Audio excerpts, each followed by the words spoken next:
Everything that's alive has an energy field. Everything generates energy. So in terms of the Mayan medicine, which is based on the sort of 5 elements of earth, water, fire, wind and space, the idea is to purify one's internal energy field and unite it with the external elements, and at the same time, in terms of the healer's role, is to channel energy from these 5 sources through one's body and then transmit this to the patient or the community or the sweat lodge or the ceremony. Often we'll go to a new place, or we'll go to a house or an old church or somewhere, and we'll get a sensation of an energy field in this place, which is built up. For example, take this house, it's 250 years old. There'll be 10, 12 different families here. Each family that lived here will leave a certain kind of energetic trace along with them, so that will be embedded in the energy. When I was about 3.5, my parents separated and I went to live in a tiny little village called Stone Street with my mum, stepdad and brother. And I would say, I call this the rude awakening, but in a sense this was my introduction into sort of non-physical reality. On moving to this house, I discovered that there were some very heavy energies in the house. It transpired that my stepfather's first wife, Glenys, had died in the house. She was a schizophrenic and tried to kill her children when they were young, so they were sent away, grew up with the grandparents. So she lived in this house and was nursed by my stepfather, and eventually she got breast cancer and she died in the house. A very unhappy woman, essentially. So when some years later we moved into the house, I could feel her presence. My brother remembers feeling like a choking sensation.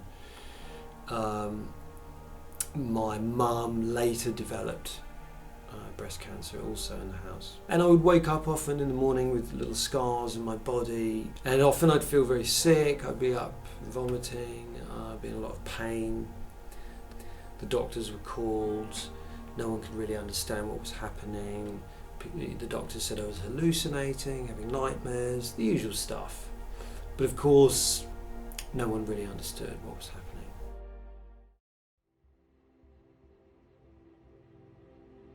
The sweat lodge, it's known as the womb of the earth, and it's very much a female space of healing, regeneration, rebirth. And in fact, the Mayas in some villages give birth in the lodge, and they bury the placenta in the ground under the lodge. Then as the child grows up, if that child ever gets sick, they come back to their birth lodge for healing. The basic premise of the lodge is that you're going into a dark, warm space, very much like the womb.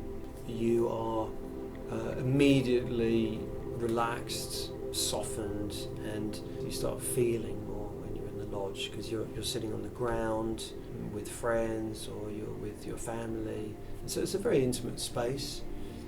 So in a way the lodge rebalances and kind of reshapes everything and lets everything sit. I always say the lodge heals all. The lodge allows for a space in which all of this material can surface and be worked through the breathing, through the heat, through the herbs, through the prayers, the songs, the storytelling, and the quiet meditation as well. So in a way it's a fabulous all-encompassing practice that whatever you may be suffering from, it will help you liberate. But going back to my initial point about Mayan medicine, we don't go into the lodge to heal, we go into the lodge to stay well. So it's very much a regular practice for a lot of us.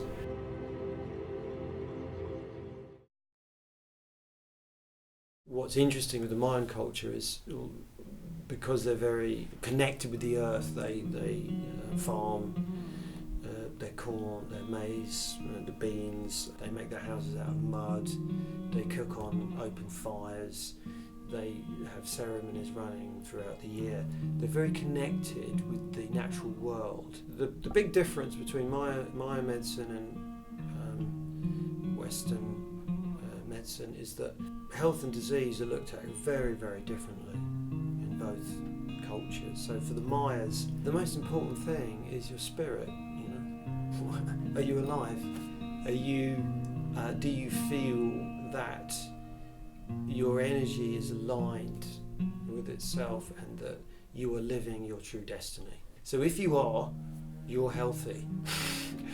And if you're not, then you're probably not. And so this whole idea of spiritual alignment and empowerment and living one's truth, I think, is fundamental in understanding what health means for the Maya. Whereas in the West, we would not look at things that way.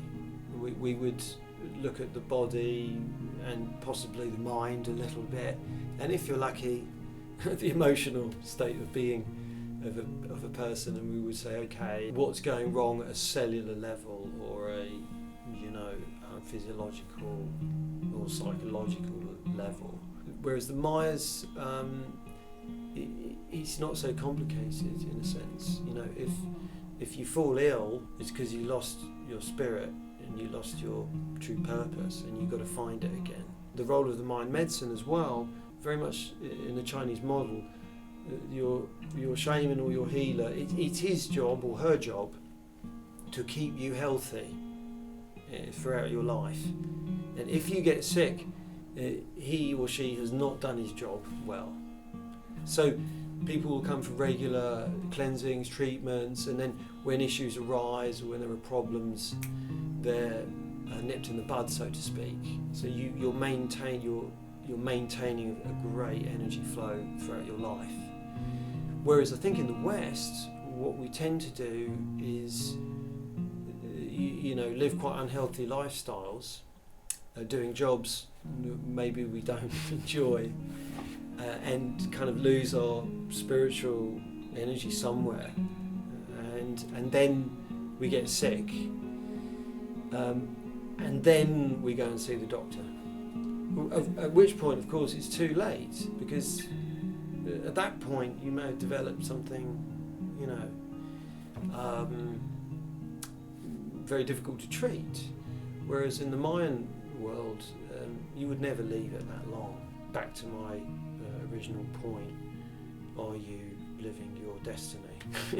Is the question that needs to be asked every day, right? Because if we don't know, then none of the other stuff is going to work.